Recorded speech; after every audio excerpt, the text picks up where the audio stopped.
বন্ধুরা, আজকে আমি একটি রেসিপি তোমাদের সাথে শেয়ার করব। এখানে আমি সামান্য ভেন্ডিকে ধুয়ে পরিষ্কার করে টুকরো টুকরো করে কেটে রেখেছি। পাশে রেখেছি দুটো আলু, সেটাকেও ছোট ছোট করে কেটে নিয়েছি। এখানে আমি এক পাশে 4টে পেঁয়াজকে ধুয়ে পরিষ্কার করে কেটে রেখেছি। এপাশে নিয়েছি 8-10টা চেরা কাঁচা লঙ্কা। ওভেনে আমি কড়াইটা বসিয়ে দিয়েছি।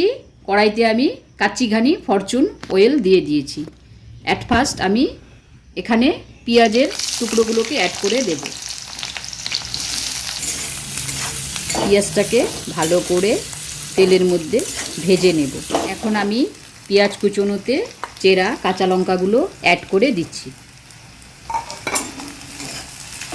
এই যে দেখো বন্ধুরা, পেঁয়াজটা আমার লাল লাল হয়ে এসছে। এখন আমি আলুর টুকরোগুলোকে অ্যাড করে দেব।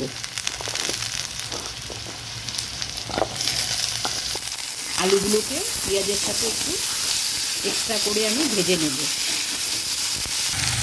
এখন আমি এটাতে 1/2 চামচ নুন অ্যাড করব। তোমরা নুনটা স্বাদ মতন দেবে।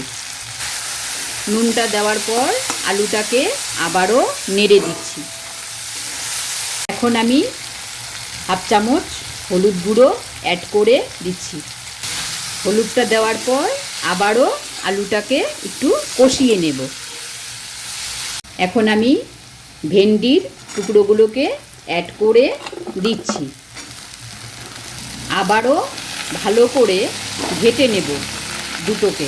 তারপর দেখাবো এটাতে আমি কি অ্যাড করব। এখন দিয়ে দিব সামান্য লাল লঙ্কার গুঁড়োটা। যেহেতু আমরা ঝালটা বেশি খাই, তাই একটু লঙ্কাটা আমরা বেশি দিই। তোমরা যেমন ঝাল খাবে তেমন দেবে। পর আবারও ভালো করে নেড়ে চেড়ে নেব 5 মিনিট। এই যে দেখো বন্ধুরা, আমার আলু ভেন্ডি সব পুরোপুরি বয়েল হয়ে গেছে। এই যে দেখো বন্ধুরা, এখানে আমি মাছের ডিমটাকে আগেই বয়েল করে রেখেছিলাম। এটা আমি এখানে অ্যাড করে দেব। মাছের ডিমটা দেওয়ার পর ভালো করে আবারও 5 মিনিট ভেজে নেব।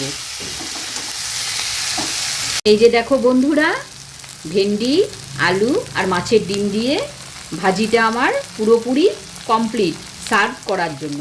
যারা আমার ভিডিওটি দেখবে তারা অবশ্যই আমার ভিডিওটিতে লাইক কমেন্ট করবে। কোনো রকম ভুল ত্রুটি আমার হয়েছে কি না রান্নাটিতে অবশ্যই ভিডিওটি শেয়ার করবে।